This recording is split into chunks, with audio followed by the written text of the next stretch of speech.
If the treasure taught right relation to value, the return asks the next necessary question. Can what was found be brought back into life without being lost, displayed, diluted, or betrayed?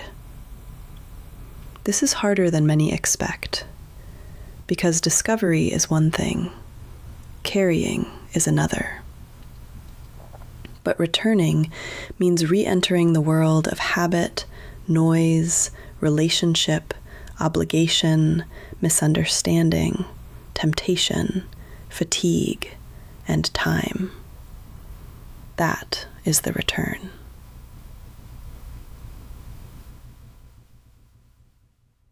The return is one of the oldest images in symbolic life.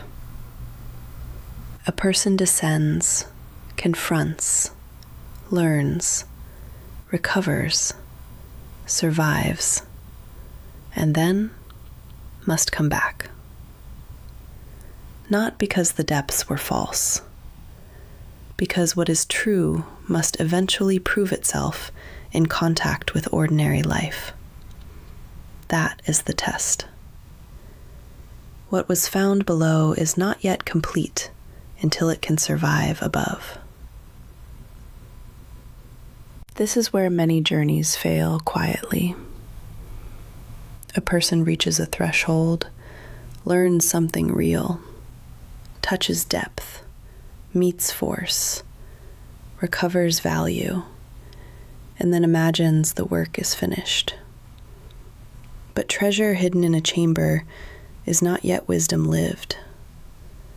The return begins when the one who found something true must now move among ordinary hours without letting the truth collapse into memory, language, posture, or self-image. The danger of the return is not only forgetting, it is inflation. A person comes back from an inward encounter and begins to feel exceptional. They speak too quickly. They explain too much. They display symbols they have not yet embodied. They mistake contact with truth for completion in truth. This is one of the oldest corruptions of the return. The opposite danger is concealment without integration. A person returns with something real, but hides it so thoroughly that it never enters life. They say nothing, change nothing, risk nothing, rearrange nothing. Then the treasure remains private warmth, private meaning, private relief. That is not betrayal by pride, but it is still unfinished return. So the return asks for a rare balance. Do not parade what was found. Do not bury it again. Carry it in such a way that it quietly changes conduct, speech, proportion, and relation. The return is where value leaves the chamber and enters the hour. This is why the return is often harder than the descent. In the descent, the symbols are large. The cave is obvious. The dragon is obvious. The treasure is obvious. But in the return, the tests become small.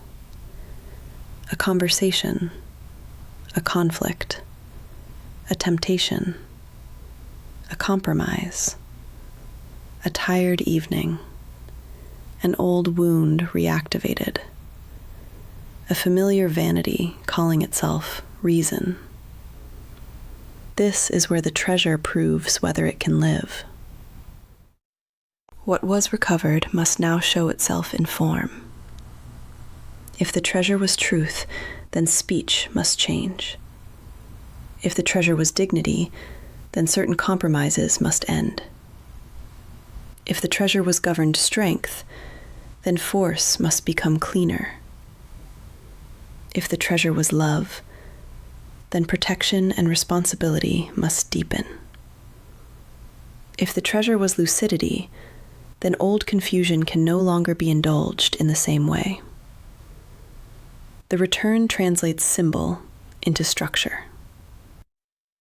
This is where many people discover what they actually brought back. Not in the chamber, in the friction. What remains true when misunderstood? What remains true when inconvenient? What remains true when unadmired? What remains true when no one around you recognizes the value of what has changed? A return that depends on applause is not yet a return. There is another reason the return matters. No one descends only for themselves. Even when the work is deeply personal, what is recovered eventually affects the field around the person. A governed life changes relationships. A truthful life changes speech. A dignified life changes what can and cannot continue. A clarified life changes what kinds of confusion are no longer fed.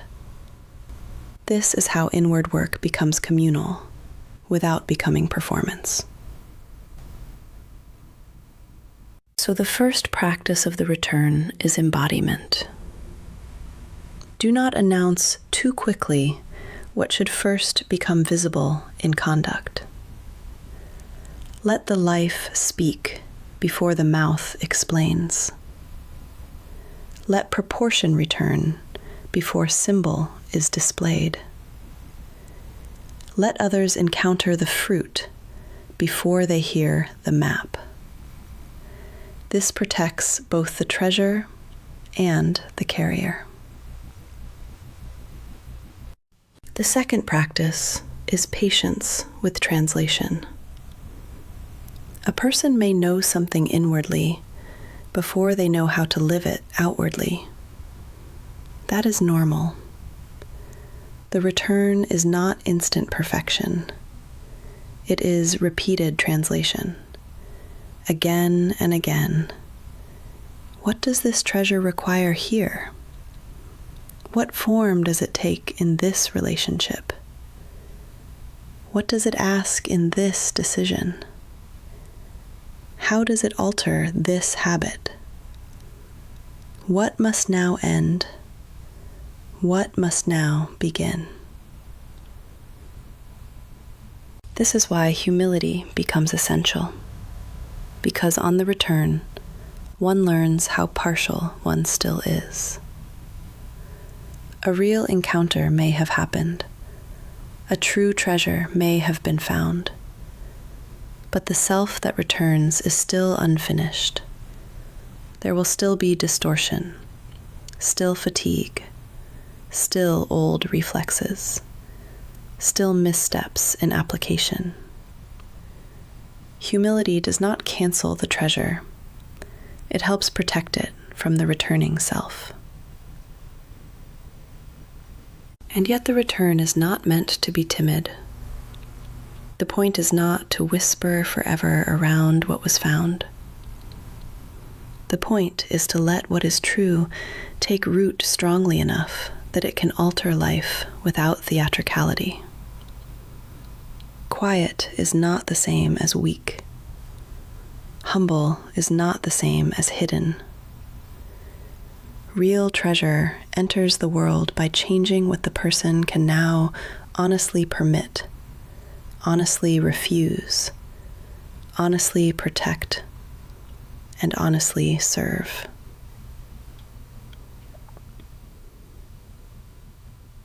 This changes the meaning of usefulness. The return is not about coming back impressive. It is about coming back usable. Can the treasure now serve a life?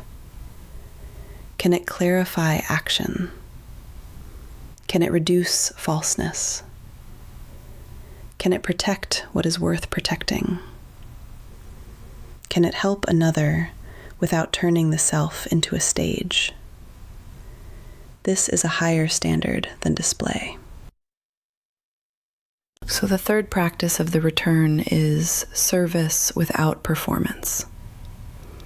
Not self-erasure, not martyrdom. Service in right proportion. What was found should make the person more capable of truthful presence, cleaner action, firmer protection, wiser restraint, and more reliable care. If the return only increases self-reference, then the path bent back into vanity.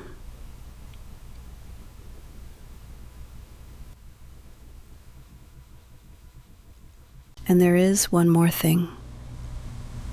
The return does not end the path. It changes the terrain. What was once discovered in symbol must now be discovered in life, repeatedly. The door reappears. The cave reappears. The dragon reappears. The treasure reappears. But now they appear in ordinary forms. This is not repetition as failure. It is deepening through embodiment.